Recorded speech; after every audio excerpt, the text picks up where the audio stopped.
Every other healthcare experience has trained you to expect long appointments, 60 minutes of physical therapy, 45 minutes of occupational therapy. The longer the session, the more thorough it must be, right? So when you watch your child get a chiropractic adjustment that lasts under 2 minutes, your brain throws up a red flag. What? That's it? That's the right question to ask. But the answer flips everything you have been taught about healing on its head. A neurologically focused adjustment isn't shorter because it's doing less. It's shorter because of how powerful the nervous system responds to the precise input of the adjustment. And adding more would actually overwhelm an already overloaded system. Once you understand the real mechanism behind what happens during those 2 minutes, the entire concept of time on the table stops becoming the right yardstick. What looks short is actually doing something extraordinary, and the proof shows up in the hours and the days that follow. This video is for parents who've watched their child move through therapy after therapy, supplement after supplement, protocol after protocol, and still feel like something foundational is being missed. If you've ever wondered whether a 2-minute adjustment could actually move the needle, this is for you. What you're going to learn in this video is what a chiropractic adjustment actually is and what it isn't. How a precise neurological input reaches the brainstem, vagus nerve, and cortex.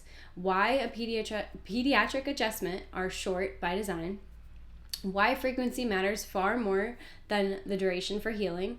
And how insight scans make the invisible nervous system visible. First, I want to start with a story from the NICU. One of the most powerful examples that our profession has ever documented happened inside a level 3 NICU. Not in a chiropractic office. A newborn baby boy had suffered a traumatic birth that included a whiplash-type injury to his upper cervical neck and brainstem, a hypoxic brain injury, and a condition called PPHN, or persistent pulmonary hypertension of the newborn. Because he was hooked up to every machine and monitor you could imagine, the neurophysiological impact of those first gentle adjustments were visible in real time. His heart rate came down, his respiration improved, his oxygen levels rose, and his whole body relaxed and released that locked-in tension. What happened in that NICU isn't a one-time story. It's the same thing that happens quietly every single time a child gets a neurologically focused adjustment. You can't always see what's spelled out on that monitor as it was that day, but the adjustment is working just like that under the surface. What an adjustment is and what it isn't. So the pop and crack sound is just gas releasing from the joint capsules. It has nothing to do with whether the adjustment worked or not. The real action isn't structural at all. It's the precise neurological signal that the structure is sending to the brain. A specific input is activating mechanoreceptors and proprioceptors packed into the paraspinal muscles, which carry the highest density of spinal muscle spindles anywhere in the body.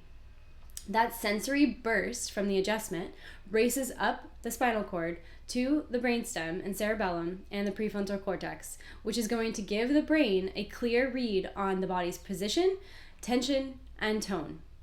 The goal here is to correct the subluxation, a 3-part pattern that includes physical misalignment, joint fixation, and neurological interference between the brain and the body. For children, the pressure used is comparable to checking the ripeness of an avocado. It's gentle, it's specific, it's very child appropriate for every stage of the life that the child is in. So, how one small input affects the entire nervous system. So our adjustment delivers a controlled burst of that neurosensory input that the brain is using to recalibrate how it processes information from the body.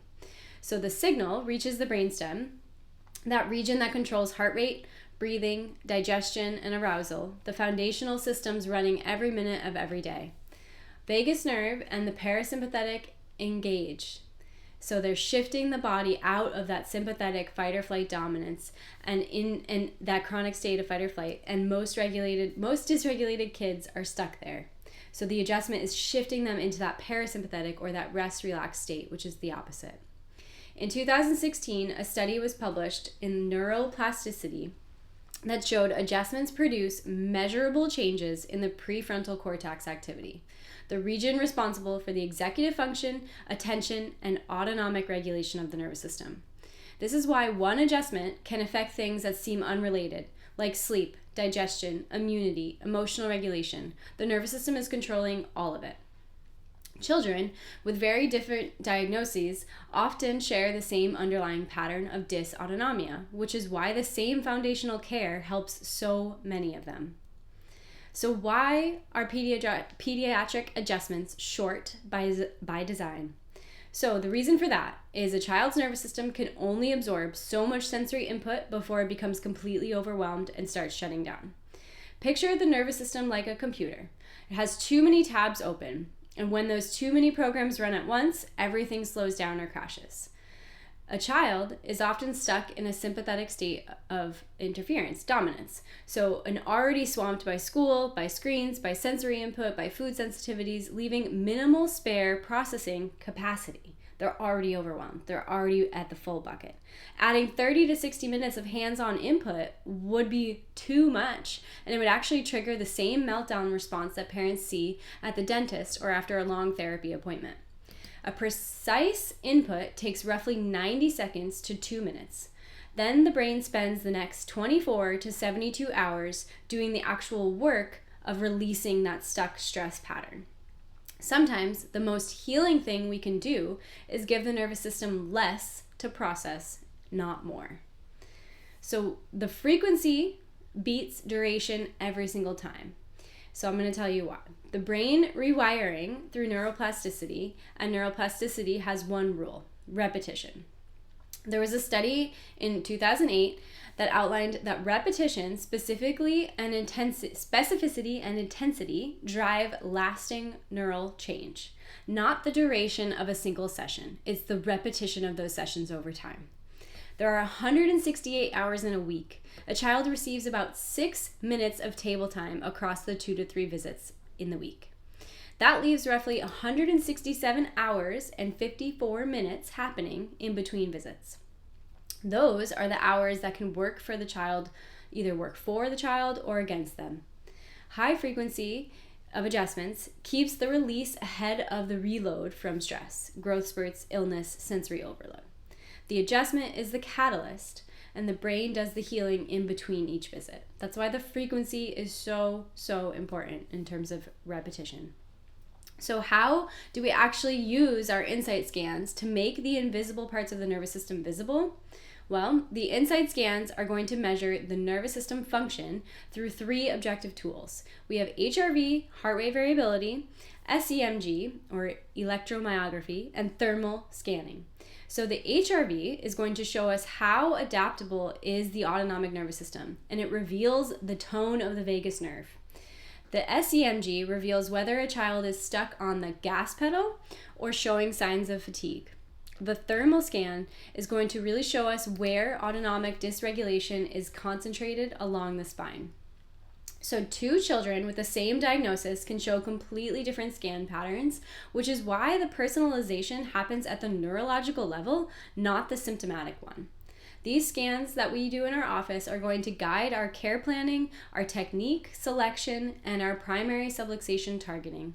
We don't guess in our office, we test. And we test with those insight scans. So if your child has been through every protocol, every supplement, every therapy, and the missing piece still feels like it's something deeper, there's a reason. The foundation is neurological, and the right input delivered to the right place at the right frequency is what helps shift the entire trajectory of their healing.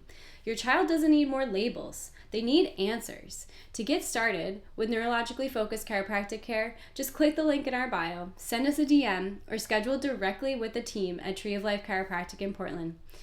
We want to get those scans done for your child, find the foundation, and trust the frequency of healing.